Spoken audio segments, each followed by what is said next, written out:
Hey guys, welcome back. It's Claytano. Thank you so much for tuning in as always. And as you can see, I got rid of the Christmas tree behind me. That was really bad, but it rhymed. Anyway, so to get into it here, today we're talking about the top 5 natural 5-star wind monsters for real-time arena and why, what makes them work, what makes them don't work, blah, blah, blah, whatever. Okay, so to start off, at number 5, we have Jingji. It's the Wind Monkey King. He's actually really good, and I don't know if you guys noticed or not, but a lot of the Monkey Kings are really good at RTA, mainly because their first skill is a stun. As you can see, it's a stun, 35% chance to stun, which is super efficient to have in RTA.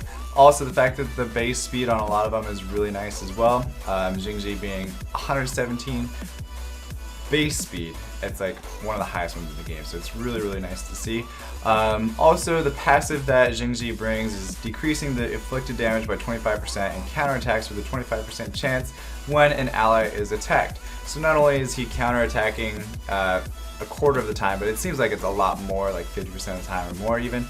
He is stunning them with his first turn, and then he is also reducing the damage that he is getting received on. So 25% of that damage gone. So you're only doing about 75% of your true damage that's on your Jingji. And then also, not only that, he has a defense break on his skill 2 and has a 75% chance and recovers your attack bar by 50%. Recovers your attack bar, decreases defense, stuns, revenges, all that amazing stuff. You really want to build him. HP, crit damage, defense, most likely for real-time arena with violence, and you could do will or revenge. That's the best bet. That's the best options for Jingji. I wouldn't really put too much attack on him because he doesn't need it. He's still going to be doing a lot of damage either way. So next up, number 4, we have Sierra, obviously the Wind Oracle here.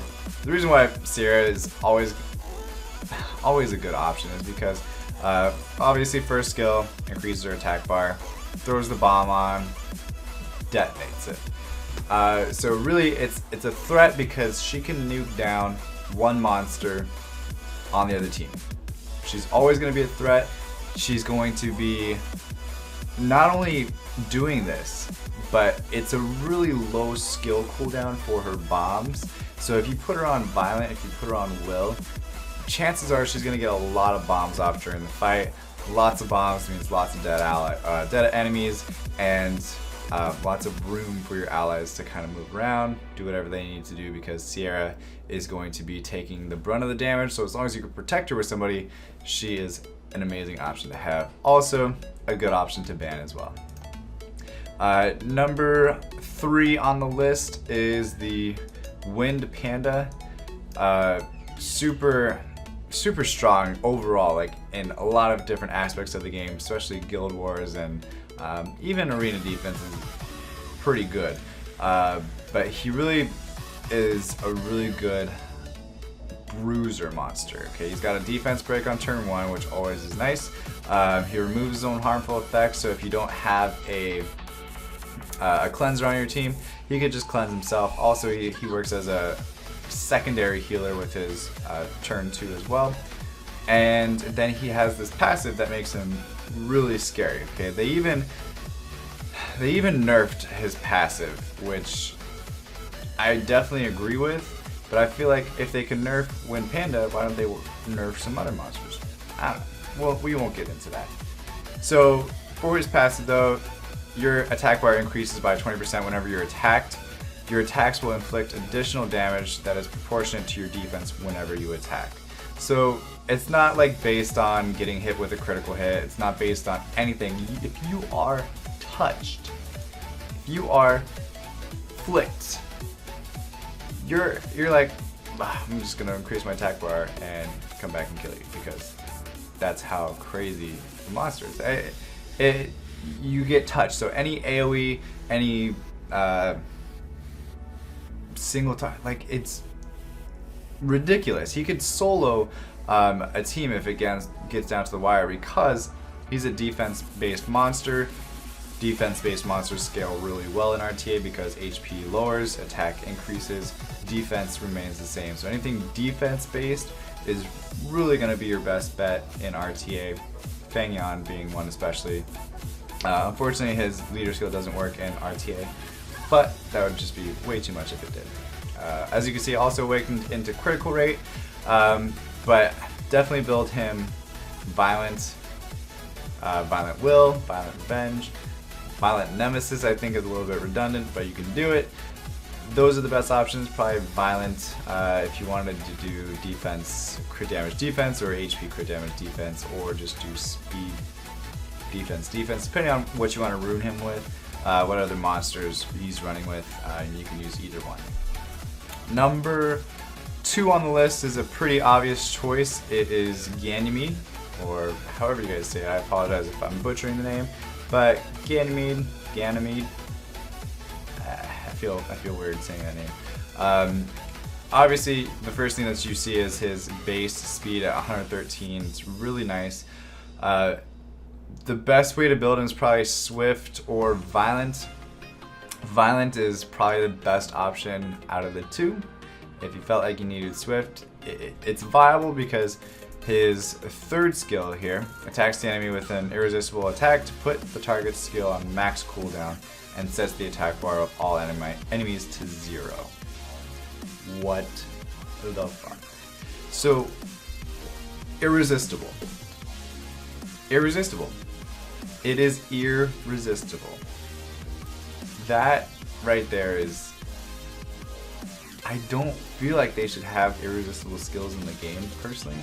But this monster, he needed a place. And his place is by far RTA. Not really anywhere else. Obviously you could use him in Guild Wars and stuff like that, but RTA is where this monster shines, what he's made for. The second skill instantly readies all skills of an ally. Ventilate will not be affected by other cooldown, reduction, or increasing skills.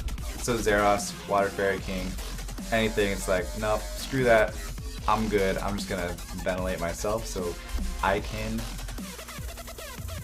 do this skill and screw you over. So it seems like he has an awful high violent proc rate as well. I don't know if you guys noticed, but some monsters just tend to violent proc more than others. Ganymede is one of them.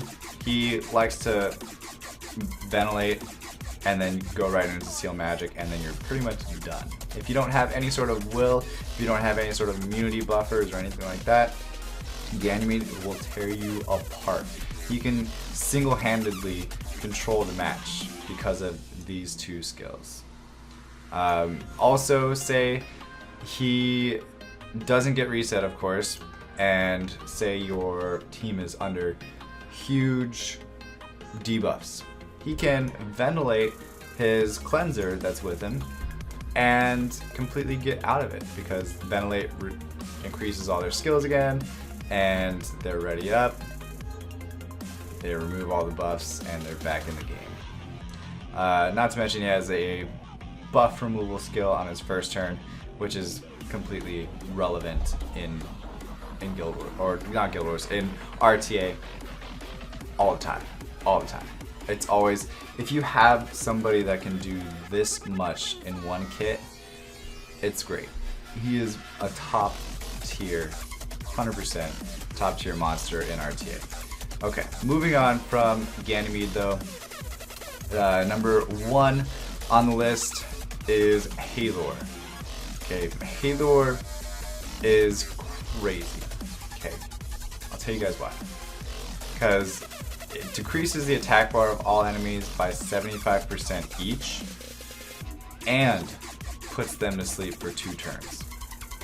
Okay, it decreases the enemy's attack bar by 75% and puts them to sleep for 2 turns. So, let's talk about this. Let's talk about this third skill. Okay, this is insane. It's basically giving you 3 turns to do whatever the fuck you want to do with. It gives your whole team. It doesn't glance either. It doesn't touch the other team. It just does this little, what is it, Sands of Time, hourglass thing over everybody's head. and doesn't touch them, so it doesn't glance. So against fire monsters, it's still gonna have a really high chance to put them to sleep and decrease their attack bar. Kind of like Galleon. The second skill attacks the enemy. This attack has a 75% chance to remove all beneficial effects and put the target to sleep for 2 turns. So, if there's a target that happens to have will, you say, hey, I don't want you to go your next turn. I'm going to put you to sleep. Done. Doesn't even matter what he has on him. I'm going to put you to sleep. You're done. And then it decreases attack power for 2 turns on the first skill. But really, these 2 skills are what you're looking at. You could build Hathor Swift, you could build it Violent, you could build it Swift or Violent is really the only options. Swift works well on Hathor again if you're having a faster Swift monster with a buff removal skill, so immunity, stuff like that, and then Hathor goes in afterwards, so Tiana, Hathor, and then you just work with one monster. Figure out which one's going to be the least threatening, the one that's not going to be cleansing the entire team. Figure out which monster that is, nuke it down, finish it off, and then move on to the next monster. Chances are, Hathor is going to keep putting it to sleep, because overall, not a huge, not like a super low cooldown, but it's enough that you're going to have it up fairly often because a lot of people are going to be asleep for a really long time. It's insanely overpowered. But other than that, guys, I hope you guys enjoyed this episode of the Top 5 series. As always, leave a like and subscribe so you don't miss the next one. We will be talking about the light monsters for RTA and a lot of good options for that as well. But as always, stay soupy, don't be potatoes, and I'll see you guys in the next video. Bye-bye.